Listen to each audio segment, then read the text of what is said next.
What happens to a machine of war when the war it was created for has come to an end?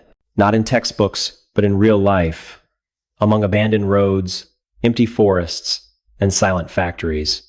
After World War II, Europe did not only face ruined cities and millions of displaced people. The continent also had to deal with a far stranger legacy, a massive number of German tanks, still there, still made of steel, but with no war left to fight.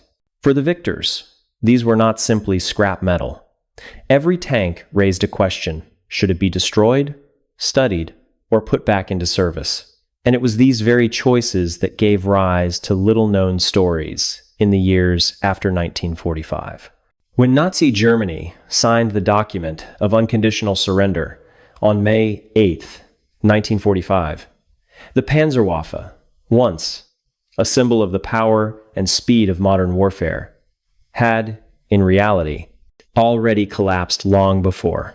The armored formations that had once pierced enemy defenses during the early campaigns of the war were now reduced to scattered remnants, lacking coordination, lacking logistics, and lacking the ability to survive as a true fighting force. To understand why thousands of German tanks were left behind across Europe, we need to look beyond the final battles and focus on a far less glamorous yet decisive factor: a logistics system in total collapse. This collapse did not stem from a lack of weapons. On the contrary, in the final months, German factories, including facilities relocated deep underground, were still producing brand new Panther and Tiger, 2 tanks. The problem was simple. There was no longer any way to operate them in a real war. Diaries of German tank crews from 1944 to 1945 reveal a consistent picture. Despair did not come from a loss of fighting spirit, but from the feeling of being abandoned by the very system they served. The tanks were there, the crews were there, but the fuel was not. Supply lines were severed by Allied air power, fuel depots were destroyed, railways were paralyzed. As a result, hundreds of modern tanks were forced to stop forever simply because their fuel tanks were empty. In areas such as the Ruhr Pocket, the outskirts of Berlin, or along retreat routes in central Germany, Allied soldiers encountered a hard-to-believe sight: machines weighing tens of tons lying motionless, not because they had been burned out in combat, but because they simply could not move another meter. This reflected a crucial reality.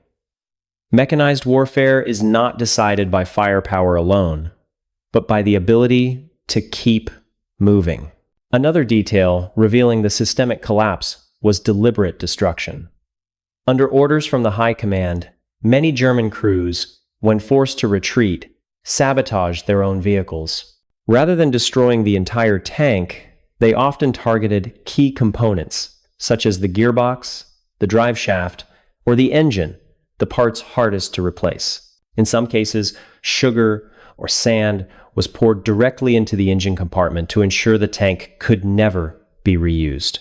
This was not an act of blind desperation, but a calculated decision. If the vehicle could not be held, then at the very least, it would not become a weapon for the enemy. However, this choice itself helped create a unique post-war landscape. By the summer of 1945, Europe was not only filled with ruined cities, but also witnessed an unprecedented phenomenon: an armored graveyard stretching across the continent. Symbols that once represented military power were now nothing more than rusting blocks of steel, blocking village roads, lying deep in forests, or standing outside abandoned factories, transformed from ultimate weapons into accidental traffic obstacles. And it was from these steel corpses that a larger question began to take shape in the minds of the victors. What should be done with the vast material legacy of a war that has just ended? The answer to that question begins right here, where tanks are no longer viewed through the eyes of soldiers, but through the perspectives of engineers, strategists, and intelligence services. The moment the guns fell silent, another confrontation immediately took shape. One that did not take place on the battlefield, involved no artillery barrages or tank charges, yet was no less intense. It was a race to seize technical knowledge, where the spoils of war were no longer territory or prisoners, but technology, blueprints, and expertise accumulated over years of warfare. The Allied powers quickly recognized a crucial reality. Germany's military defeat did not mean technological backwardness. In several key fields, such as armor, metallurgy, tank gun design, and optics, German engineers had developed solutions that far exceeded the common standards of the era. If not secured and exploited in time, these achievements could rapidly fall into the hands of another power within a world order that was being reshaped. For this reason, the process of collecting war trophies was organized with a level of rigor comparable to a full-scale military operation. The United States swiftly deployed technical intelligence teams to major industrial and research centers such as Oberursel. Their mission was not only to seize intact tanks, but also to identify technological supply chains, classify the level of completion of each model, collect technical documents, maintenance manuals, and test reports. The United Kingdom, with its long-standing tradition in mechanical engineering, assigned this task to units of the Royal Electrical and Mechanical Engineers. At testing grounds such as Hillersleben, they conducted systematic inventories, prioritizing self-propelled guns and tanks, whose structures differed from British designs, especially solutions they could learn from or deliberately avoid repeating. The Soviet Union approached the problem in a more direct and larger-scale manner. Trophy brigades were organized under strict discipline, granted absolute priority in collection and transport. In areas such as Silesia, where factories and technical depots were heavily concentrated, everything of value was taken. From complete tanks and detached engines to individual rolls of blueprints and unfinished documentation. Notably, the condition of the German armored fleet at this stage clearly reflected the chaos of the war's final phase. Some tanks had just left the production lines of underground factories, their armor intact, yet their electrical systems were incomplete due to production disruptions caused by air raids. In contrast to the well-known models, history also records designs of bizarre appearance. Experimental prototypes created to fix deadly weaknesses exposed on the battlefield, but which ultimately remained forever on the drawing board. For Allied engineers and intelligence officers, this was a living archive. Each tank was not merely a fighting vehicle, but a steel record of the enemy's engineering mindset, what they prioritized, what trade-offs they accepted, and where they had gone too far. This varied diversity and complexity led to a critical shift in approach. German tanks were no longer viewed as trophies to be displayed or destroyed, but as subjects of systematic study. A new phase began, one in which these steel monsters were dismantled piece by piece, each component analyzed in detail, in a process that can only be described as technical dissection. And it was here that many wartime myths, once greatly exaggerated, began to be examined under the cold light of data, testing, and hard numbers, paving the way for the next part of the story. After the phase of collection and classification, German tanks began a new journey, no longer rolling across battlefields, but placed onto the operating tables of Allied military testing centers. The two most representative locations for this process were the Aberdeen Proving Ground in Maryland, United States, and Bovington in the United Kingdom.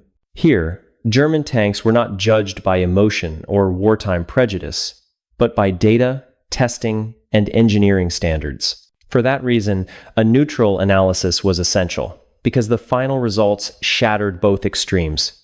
They rejected dismissive views of the enemy, while also undermining blind faith in the myth of German armor. In terms of firepower, Allied engineers were forced to acknowledge a clear advantage. The 75mm L-70 gun of the Panther and the 88mm gun of the Tiger were not only powerful in destructive force, but also superior in long-range accuracy. In live-fire tests, The ability to hit targets at distances beyond 2,000 meters was entirely achievable. An impressive figure by the standards of the time. The key factor lay in optics. Gun sights produced by Zeiss delivered sharp images, high magnification, and stable alignment, giving German crews a clear advantage in tank duels across open terrain. This explains why, in many engagements, German tanks were able to fire first and destroy targets at distances where the opponent had not yet had time to react. However, this advantage represented only one part of the overall picture. Mechanical systems and durability, where the myth began to crack. When testing shifted to endurance trials and long-term operational performance, the image of the perfect machine was quickly called into question. Technical reports at Aberdeen revealed a systemic problem. German tanks were over-engineered. Specifically, the Panther's gearbox often suffered serious failures after only about 150 kilometers of real-world movement. The interleaved road wheel system, while improving weight distribution and ride smoothness, created a maintenance nightmare. Simply replacing an inner load-bearing wheel required removing multiple outer wheels, a task nearly impossible under fire or within a limited time frame. In addition, German tank mechanical components demanded highly skilled labor, specialized spare parts, and complex maintenance procedures. Under conditions of total war, where mud, harsh weather, and chronic logistical shortages were the norm, these requirements became fatal weaknesses. When German tanks were placed alongside designs such as the Soviet T-34, the contrast in philosophy became stark. The Soviet approach emphasized good enough, easy to produce, easy to repair, accepting a loss of refinement in exchange for numbers and operational durability. Germany, by contrast, pursued maximum performance from each individual vehicle, at the cost of complexity and fragility across the entire system. The tests at Aberdeen reached a critical conclusion. German tanks were excellent defensive and ambush weapons, but poor tools for sustained offensive operations. They excelled in short, prepared engagements, yet struggled to maintain tempo in long campaigns, where mobility, rapid repair, and continuous resupply were decisive factors. The lesson drawn from this went beyond judging victory or defeat. It directly influenced tank design thinking during the Cold War era. Military powers gradually converged on a more pragmatic principle.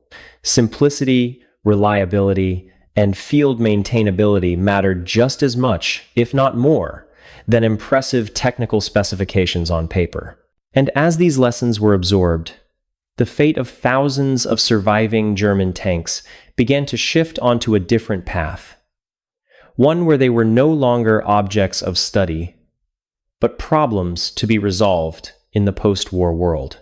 By the year 1946, Allied interest in German tanks began to change noticeably. The phase of technical dissection had produced the answers it needed. And now, these machines of war were no longer viewed with the curiosity of engineers, but with the pragmatic eye of post-war administrators. Europe at that time did not only need peace, the continent was critically short of steel, energy, and infrastructure simply to survive.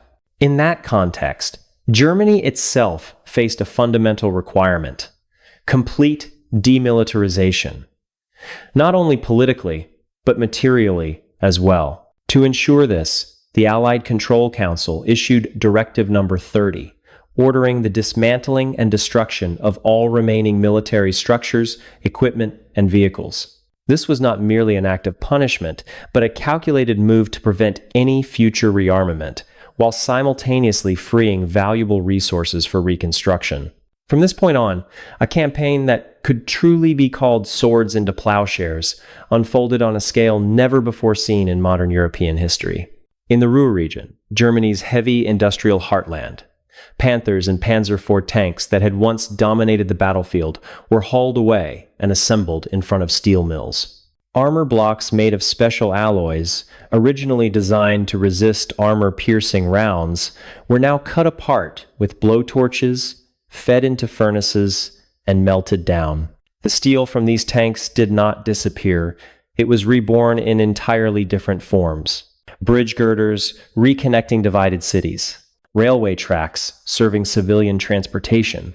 Building frames for millions of people left without homes. Few images better capture the reversal of history. Materials once dedicated to war becoming the foundation of everyday life. However, not every tank ended its life in a steel furnace.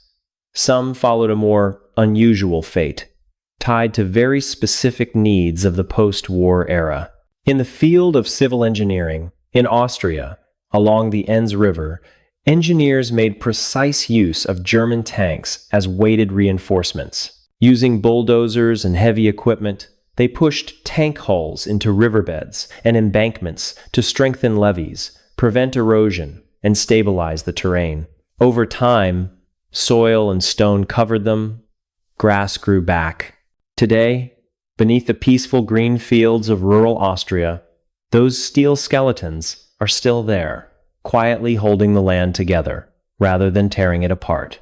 In another direction, many German tanks were repurposed as live-fire targets at training grounds such as Grafenwehr. During this period, the United States Army was testing and refining new anti-tank weapons, and real tank hulls with real armor provided test conditions that could not be replicated. These tanks served the military one final time, no longer as frontline weapons, but as training tools for a completely different generation of warfare. Viewed from a neutral perspective, this phase reflects a profound historical reality. War may consume resources on a massive scale, but when it ends, humanity is forced to confront the most practical question of all: how to continue living with what remains. Amid the ruins, reuse was not merely an economic choice, but an expression of survival instinct and the adaptive capacity of post-war society. And even when the steel had been melted down, when tanks had become bridges and levees, the story was not entirely over. Some other steel monsters took a path few could have anticipated, entering second lives under entirely new flags. While most German tanks ended their existence in steel furnaces or were buried beneath reconstruction projects, a number of others moved into an entirely new chapter. They no longer represented a fallen regime, but became practical tools in a world entering the Cold War. These second lives reveal an important reality. In international relations, historical memory often gives way to immediate security needs. Few people realize that only a few years after the war ended, the French army operated a significant number of Panther tanks, concentrated within the 503rd Armored Regiment. It was a deeply symbolic paradox. A nation once occupied, now fielding the very weapons of its former occupier. Yet, when placed in the context of the time, this decision becomes easier to understand. Post-war France faced two major challenges. Its defense industry had not yet recovered, while Europe's security environment was rapidly becoming unstable.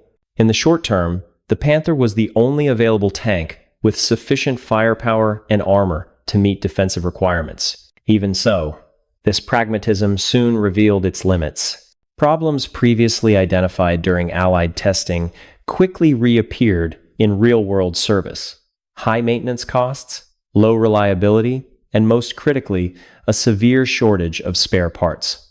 By the year 1951, France was forced to retire all remaining Panthers, marking the end of an experiment born more of necessity than long-term strategy. The case of Czechoslovakia illustrates a different path. With a mechanical industry less heavily damaged and major factories such as Skoda and CKD still intact, the country made use of existing German designs to continue producing the Hetzer tank destroyer under a new designation, the G-13. Notably, the primary customer for the G-13 was not a major military power, but Switzerland, a neutral country with a strong emphasis on territorial defense. Its compact size, relatively high reliability, and reasonable operating costs made the G-13 well suited to Swiss military doctrine. These vehicles remained in service into the 1970s, becoming one of the rare examples of a World War II-era design that endured for decades within post-war European armed forces. If France and Czechoslovakia represent continuity in relative peace, the case of Syria points to a harsher trajectory. In the Middle East of the 1950s, Syria sought to rapidly build an armored force with limited resources. Through intermediaries such as Czechoslovakia and Spain, the country acquired a substantial number of Panzer IV tanks. These tanks, originally designed in the 1930s, were dug in, positioned defensively, and eventually saw combat in conflicts with Israel, most notably in the year 1967. The sight of World War II-era machines appearing on the Golan Heights in a far more modern conflict illustrates the remarkable longevity of weapons systems when political and economic conditions force nations to use whatever means are available. This is not a story about the superiority of old technology, but a testament to the global circulation of weapons during the Cold War, where the boundary between past and present was sometimes blurred beyond recognition. As the journey of German tanks gradually came to an end, a question began to surface frequently in modern discussions, especially on social media. Do secret bunkers still exist, where hundreds of German tanks remain intact, forgotten beneath the ground of Europe? From a historical research perspective, the answer is that there is no verified evidence. These stories are compelling because of their mystery, but they do not hold up against documented proof. First, post-war economic conditions made the waste of such an enormous quantity of steel almost unthinkable. Second, Allied archival records detailing the dismantling, classification, and recycling of military scrap were meticulously documented down to individual regions. Third, with the development of modern satellite technology and geological surveying, most of Europe has been scanned multiple times without uncovering any hidden armored stockpiles like those described in rumors. Today, what remains of the German tank fleet is found primarily in museums such as Bovington in the United Kingdom, Saumur in France, and Kubinka in Russia. Here, they are no longer symbols of violence, but become steel textbooks. Standing in front of a Tiger I in a museum, visitors see not only technical power, but also the limits of a design philosophy that placed excessive emphasis on sophistication while underestimating the realities of logistics and production. The fate of German tanks after 1945 is not merely a story about the disappearance of a military force. It is a story of transformation in both material and mindset.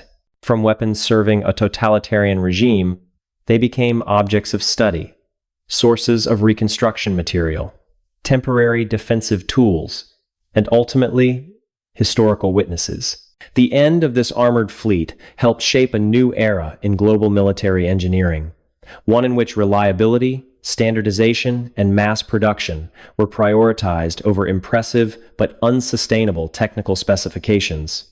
If you are interested in understanding why the German Air Force, once considered one of the most formidable forces in Europe, was almost completely neutralized by the Allies, be sure to watch our next video, where the story will be analyzed through the lenses of strategy, logistics, and the war industry. Don't forget to press like, subscribe, and turn on notifications so you don't miss in-depth, objective, and multi-perspective historical stories. Thank you, and see you again in the next video.